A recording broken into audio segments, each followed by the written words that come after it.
Hello friends, my name is Mohan Kumar. Welcome to our YouTube channel English Practice with Mohan. Friends, today topic is has have, had will have. Friends, we are about to learn has have. So friends, आज का topic है हम लोगों का has have, जो कि किसी के पास के अर्थ में दर्शाता है। फ्रेंड्स, मैंने इससे पहले आप लोगों को बहुत ही अच्छे से बेसिक कंप्लीट कराया है पहले, उसके बाद EJMR, imperative sentence, was verb, be verb, ये सब सिखा चुका हूँ। तो आज हम लोग पढ़ने वाले हैं कि हैज हैव का यूज कैसे करते हैं और कैसे करेंगे। तो फ्रेंड्स, मैंने आप लोगों को पहले ही बताया है कि एक सेंटेंस को हम लोग 3 समय में बोलते हैं। समय कितने होते हैं? 3, प्रेजेंट, पास्ट और फ्यूचर। हिंदी में भूतकाल, वर्तमान काल और भविष्य काल। तो हम हैज हैव का प्रयोग भी 3 समय में पढ़ेंगे, क्योंकि इस तरह के सेंटेंस को हम तीनों समय में बोल सकते हैं।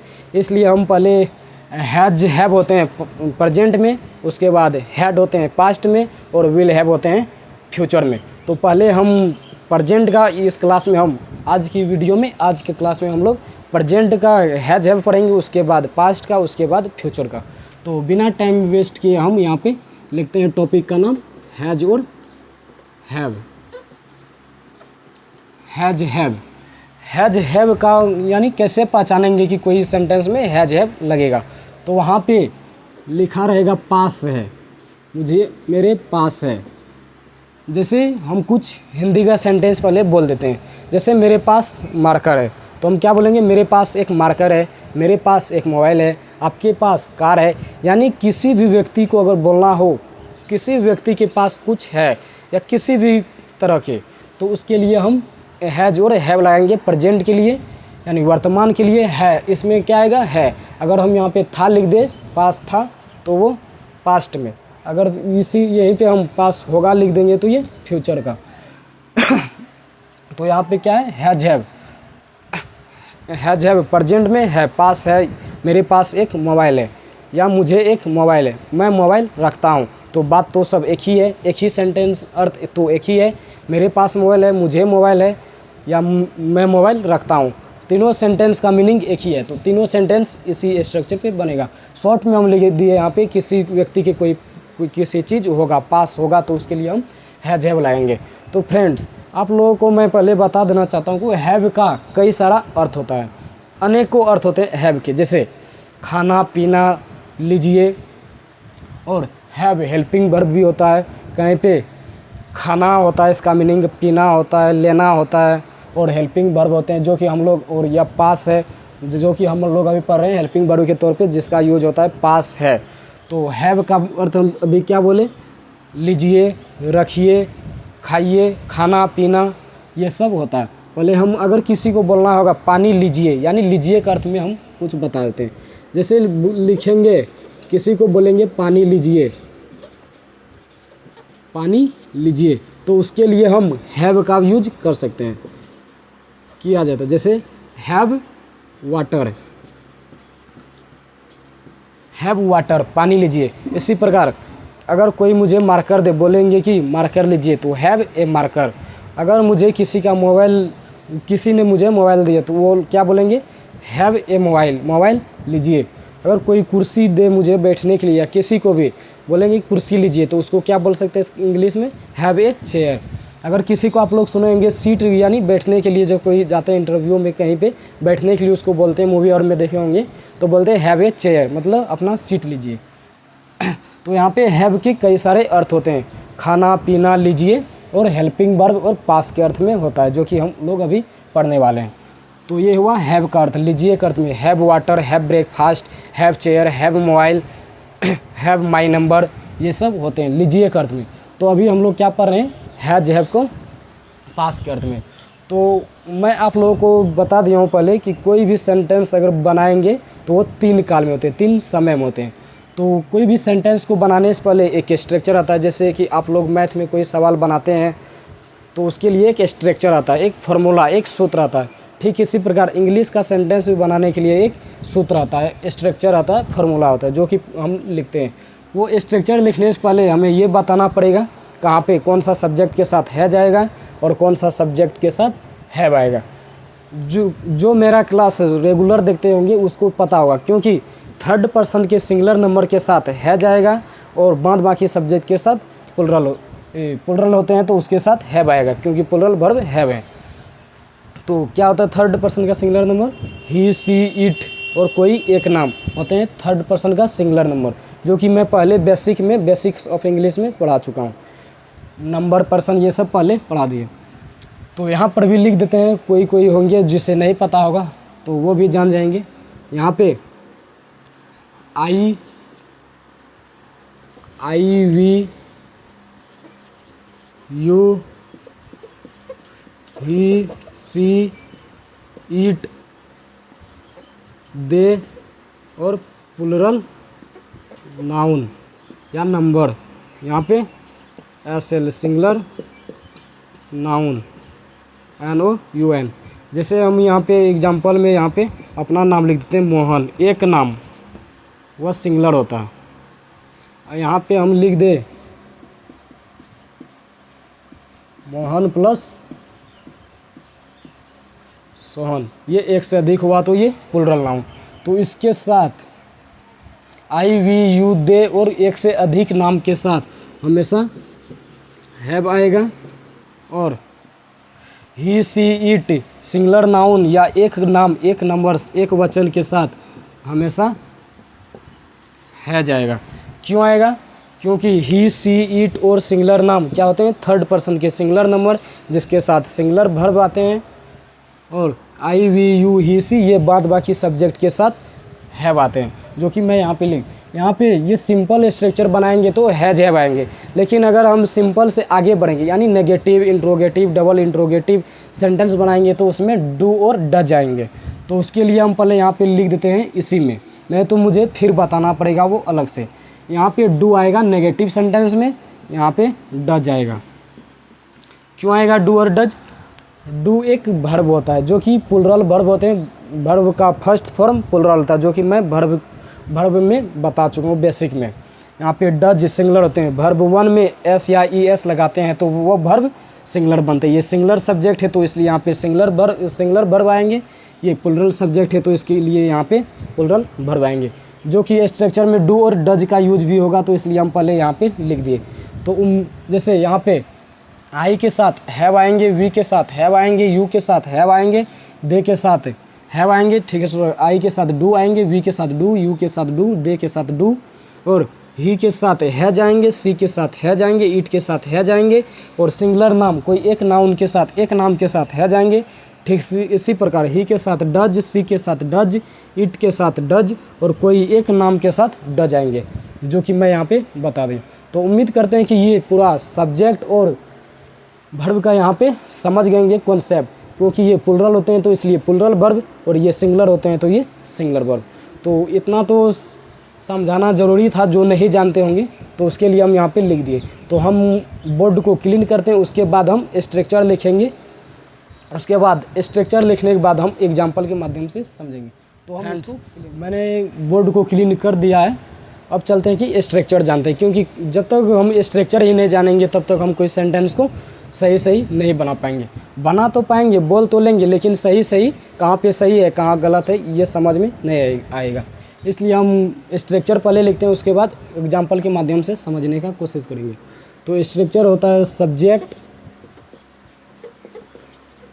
हैज या हैव प्लस ऑब्जेक्ट, ये हुआ सिंपल स्ट्रक्चर, यानी साधारण सेंटेंस को बनाएंगे तो यहाँ पे हैज और हैव आएंगे, HAS हैज और हैव। उसके बाद नेगेटिव स्ट्रक्चर यहाँ पे बदल जाएगा, सब्जेक्ट हम क्या बोले थे, सब्जेक्ट डू या डज, उसके बाद प्लस नॉट, उसके बाद हैव प्लस ऑब्जेक्ट। फ्रेंड्स आप लोग देख सकते हैं यहाँ पर क्या हुआ, क्योंकि subject do does not have object, यानी हम यहाँ पे अगर डू और डज लिख दिए सब्जेक्ट के अकॉर्डिंग, यहाँ पे सिंगुलर और प्लुरल, यानी सिंगुलर सब्जेक्ट रहेगा तो डज लगाएंगे और प्लुरल सब्जेक्ट रहेगा तो डू लगाएंगे, जो कि हम पहले लिख दिए। तो यहाँ पे हमेशा यहाँ पे हम लिख दिए हैं तो यहाँ पे है भी आएगा, यहाँ पे हैज नहीं आएगा, इतना ध्यान रखना है। जब यहाँ पे डू और डज यहाँ पे सब्जेक्ट के अकॉर्डिंग वर्ब लोग लिख चुके हैं तो यहाँ पे हैव आएगा, क्योंकि हैव यहाँ क्या दर्शाता है, पास के लिए, तो यहाँ पे हैव ही आएगा। अब इससे आगे जितना सेंटेंस बनेगा, जितना स्ट्रक्चर बनेगा उसमें हैव ही आएगा, हैज कहीं पर भी नहीं आएगा। हैज किस में आएगा, सिर्फ सिंपल स्ट्रक्चर में, सिंपल सेंटेंस में। जब नेगेटिव, इंट्रोगेटिव, डबल इंट्रोगेटिव कोई भी सेंटेंस बनाएंगे तो उसमें हैव आएंगे, यहाँ पे डू और डज लगेंगे। तो हम इंट्रोगेटिव सेंटेंस बनाते हैं तो पहले हेल्पिंग वर्ब को शुरू में लिखते हैं, डू या डज। उसके बाद सब्जेक्ट को हम बाद में लिखते हैं, हेल्पिंग वर्ब के बाद सब्जेक्ट प्लस उसके बाद हैव, उसके बाद ऑब्जेक्ट। ये किसी से हम प्रश्न करेंगे तो इसलिए हम यहाँ पे प्रश्नवाचक चिन्ह दिए। तो इसका भी हम नेगेटिव बना सकते हैं, डू या does plus subject plus not plus have plus object. ये भी हम किसी से प्रश्न पूछेंगे तो इसके लिए हम यहाँ पे प्रश्नवाचक चिन्ह दिए। अगर बोलने के लिए तो हम बोल सकते हैं, प्रश्नवाचक चिन्ह नहीं बोलते हैं, लेकिन जब हम कहीं पे लिखेंगे एग्जाम की दृष्टि से ये गलत माना जाएगा।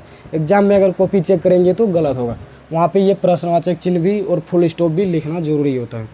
तो ये हुआ इंट्रोगेटिव सेंटेंस या यस नो क्वेश्चन, इसका जवाब हम हाँ और ना में दे सकते हैं। तो अब चलते हैं डबल इंट्रोगेटिव सेंटेंस या WH वर्ड की ओर। WH वर्ड, उसके बाद डू या डज, डू या does plus subject plus have plus object. ये भी किसी से हम प्रश्न पूछेंगे तो इसलिए हम यहाँ पे प्रश्नवाचक चिन्ह। उसके बाद इसका भी नेगेटिव हम बना सकते हैं, WH वर्ड प्लस डू या डज, उसके बाद subject plus not plus have plus object. ये नॉट को हम यहाँ पर भी लिख सकते हैं, लेकिन यहाँ पे एक कंडीशन है। यहाँ पे हम कैसे लिखेंगे, यानी डू और डज को शॉर्ट फॉर्म में लिखना पड़ेगा, डोंट लिखना पड़ेगा या तो डजंट, DOESNT। यहाँ पे लिखेंगे तो शॉर्ट में लिखना पड़ेगा इसके जगह पे। ये नॉट को हम यहाँ पर भी लिख सकते हैं, लेकिन शॉर्ट में लिखना पड़ेगा।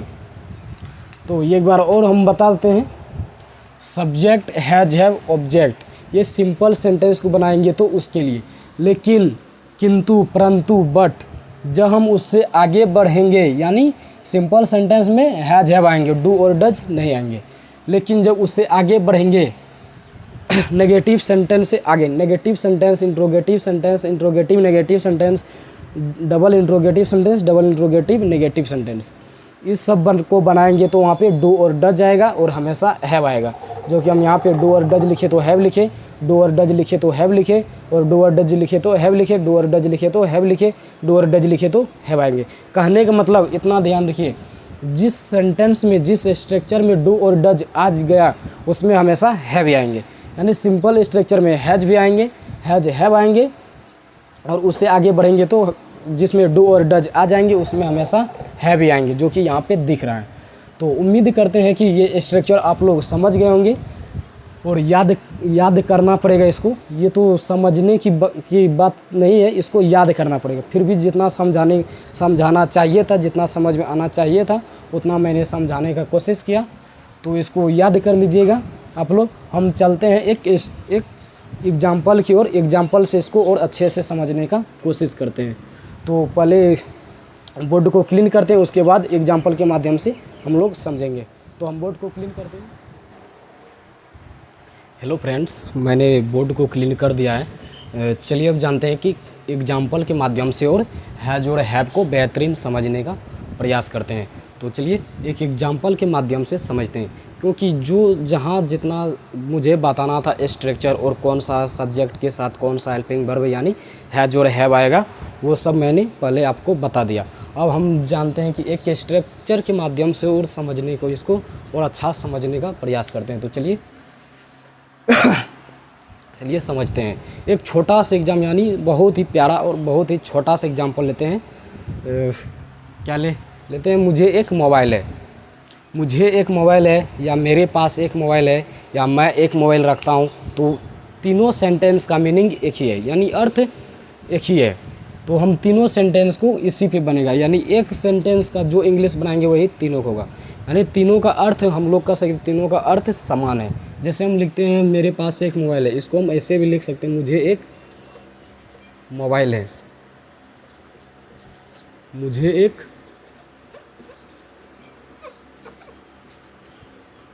मोबाइल है। इसी को हम ऐसे भी लिख सकते हैं, मेरे पास एक मोबाइल है, या मुझे एक मोबाइल है, या मैं एक मोबाइल रखता हूँ। तो आप लोग समझ सकते हैं ये तीनों एक ही मीनिंग होता है, यानी सेंटेंस का अर्थ एक ही है कि मेरे पास मोबाइल है, मुझे एक मोबाइल है, या मैं एक मोबाइल रखता हूँ, बात तो एक ही है। तो इसीलिए ये तीनों सेंटेंस यहीं कहीं पे कुछ लिखा रहेगा तो हमें हैज और हैव का ही प्रयोग करना है। तो यहाँ पे मुझे एक इंग्लिश क्या होता है, सब्जेक्ट आई भी होता है, मी भी होता है, माई भी हो सकता है, लेकिन यहाँ पे क्या आएगा, यहाँ पे आई आएगा। आई क्यों आएगा, क्योंकि आई एक सब्जेक्ट होता है, यहाँ पे मुझे क्या है सब्जेक्ट, तो मुझे सब्जेक्टिव केस चाहिए, तो इसलिए यहाँ पे आई होगा, मी नहीं होगा।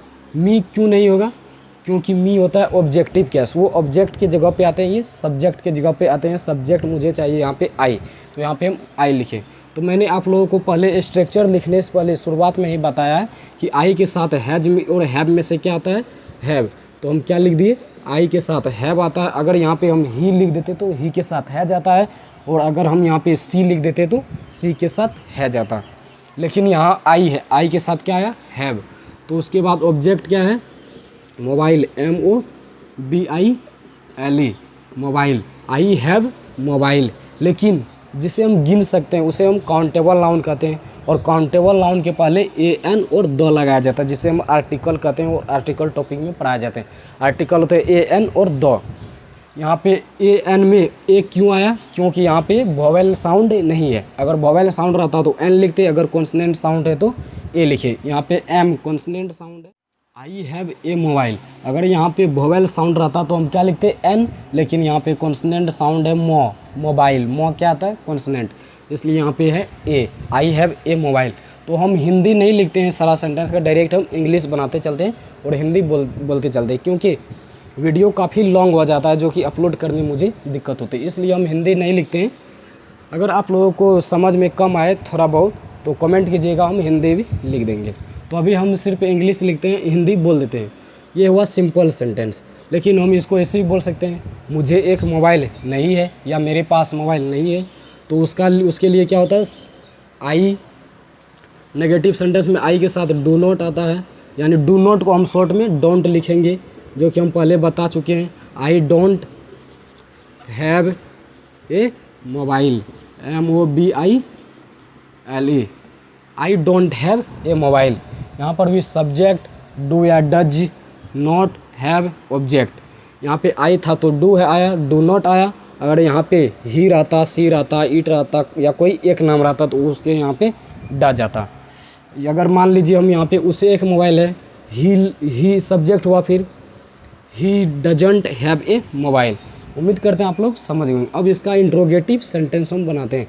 इंट्रोगेटिव सेंटेंस क्या होता है, जिसका हम हाँ और ना में जवाब दे सकते हैं, यानी हेल्पिंग वर्ब को हम पहले लिखते हैं। इसका हिंदी क्या होगा इंट्रोगेटिव सेंटेंस का, क्या मुझे मोबाइल है, क्या मुझे एक मोबाइल है। तो उसका इंग्लिश होगा do I have a, MOBILE। किसी से हम प्रश्न करेंगे तो यहाँ पे प्रश्नवाचक चिन्ह भी लिखना पड़ेगा। हम बोल लेंगे तो ऐसे, do I have a mobile, क्या मुझे एक मोबाइल है, क्या मेरे पास एक मोबाइल है, क्या मैं एक मोबाइल रखता हूँ। लेकिन जब लिखेंगे तो हमें प्रश्नवाचक चिन्ह लिखना पड़ेगा, नहीं तो वो गलत माना जाएगा। एग्जाम की दृष्टि से ये गलत होता है। तो इसमें भी हम नेगेटिव बना सकते हैं, क्या मुझे मोबाइल नहीं है, तो क्या होगा, do I not have a mobile, MOBILE। ये भी प्रश्नवाचक चिन्ह है। Do I not have a mobile, क्या मुझे एक मोबाइल है। तो ये हुआ interrogative sentence, yes no question इसको भी बोलते हैं, जिसका जवाब हम हाँ और ना में दे सकते हैं, उसे यस नो क्वेश्चन। लेकिन डबल इंट्रोगेटिव सेंटेंस में क्या होता है, जो मैंने आप लोगों को बताया था, जब, क्यों, कौन, क्या, कैसे, ये सब बीच में आता है, तो उसको डबल इंट्रोगेटिव सेंटेंस कहते हैं। और उसका इंग्लिश पहले लिखते हैं, हम बनाते हैं पहले वाई का, पहले इसका हिंदी बोलते हैं। मुझे एक मोबाइल क्यों है, क्यों का इंग्लिश होता है वाई। अगर मुझे बोलेंगे मुझे एक मोबाइल कब है, किस लिए है, तो कब का इंग्लिश होता है मुझे एक मोबाइल कब है, तो वहाँ पे क्या लिखेंगे व्हेन, यानी जिसका, यानी जो WH वर्ड रहेगा उसका इंग्लिश हम पहले लिखेंगे। तो हम बनाते हैं मुझे एक मोबाइल क्यों है, क्यों का इंग्लिश होता है वाई, WHY, उसके बाद डू, उसके बाद सब्जेक्ट आता है आई, उसके बाद have a mobile, MOBILE mobile, ये भी प्रश्नवाचक चिन्ह है। ये सब बिल्कुल आसान है, ये सब स्ट्रक्चर याद रहेगा तो आसान से हो, जैसे WH वर्ड, डू या डज, सब्जेक्ट, हैव और ऑब्जेक्ट, जो कि स्ट्रक्चर हम पहले आप लोगों को लिख चुके हैं। तो इसका भी नेगेटिव हम बना सकते हैं। इसका हिंदी क्या हुआ, मुझे एक मोबाइल क्यों है। अब बनाते हैं मुझे एक मोबाइल क्यों नहीं है, तो उसका क्या बनेगा, वाई डू आई नॉट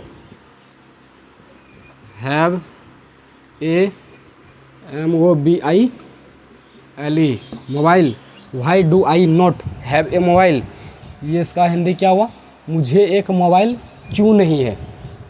तो उम्मीद करते हैं आप लोग समझ गए होंगे। चलिए एक बार हम फिर से समझाने का कोशिश करते हैं। मुझे एक मोबाइल क्यों है, मैंने आप लोगों को बताया कि हैज हैव का प्रयोग अभी हम कर रहे हैं, जो कि प्रेजेंट में, यहाँ पे हम शॉर्ट में लिख देते हैं प्रेजेंट, समझने के लिए सिर्फ PRESENT प्रेजेंट।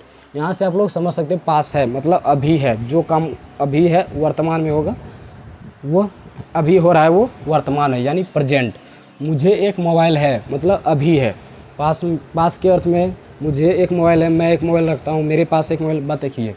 तो इसका इंग्लिश क्या होगा, I have a mobile, subject has have object, उसके बाद I don't have a mobile, subject don't have object, उसके बाद क्या मुझे मोबाइल है, do I have a mobile, do does subject have object, उसके बाद क्या मुझे मोबाइल नहीं है, do I not have a mobile, do या does subject not have object, उसके बाद डबल इंट्रोगेटिव सेंटेंस, मुझे मोबाइल क्यों है, why do I have a mobile, WH word, do या डज सब्जेक्ट हैव ऑब्जेक्ट, मुझे मोबाइल क्यों नहीं है, why do I not have a mobile, WH word, do या डज सब्जेक्ट नॉट हैव और ऑब्जेक्ट। ये सारा खेल स्ट्रक्चर का है। अगर आप लोग स्ट्रक्चर याद कर लेते हैं तो इससे रिलेटेड अपने से बहुत सारे सेंटेंस को बोल पाएंगे और बना पाएंगे। तो उम्मीद करते हैं कि आप लोग ये कॉन्सेप्ट हैज हैव का समझ गए होंगे। तो नेक्स्ट क्लास में हम लोग पढ़ेंगे हैड का, उसके बाद विल हैव का, क्योंकि अभी हम पढ़े हैं प्रेजेंट के बारे में सीख गए हैज हैव का यूज। तो अगर आप लोगों को मेरा ये क्लास पढ़ाने का, समझाने का तरीका अच्छा लगता है तो प्लीज़ मेरा यूट्यूब चैनल को सब्सक्राइब कीजिएगा और अपने ऐसे दोस्तों को के पास शेयर कीजिएगा जो कि इंग्लिश सीखना चाहते हैं बिल्कुल जीरो से। वो अगर फर्स्ट क्लास से, पहला क्लास से मेरा क्लास देखेगा तो उसको सभी चीज़ बहुत ही आसानी से समझ में आएगा, क्योंकि हम बहुत ही आसान भाषा में समझाए हैं सभी चीज़। ऐसे ही आगे नेक्स्ट जितना भी क्लास आएगा हम उसको शुरू से यानी बिल्कुल आसानी से समझाएंगे। तो आज के लिए इतना ही, मिलते हैं अब नेक्स्ट क्लास में। नेक्स्ट क्लास में हम पढ़ेंगे हैड, जो कि पास्ट में इसी का यूज होगा।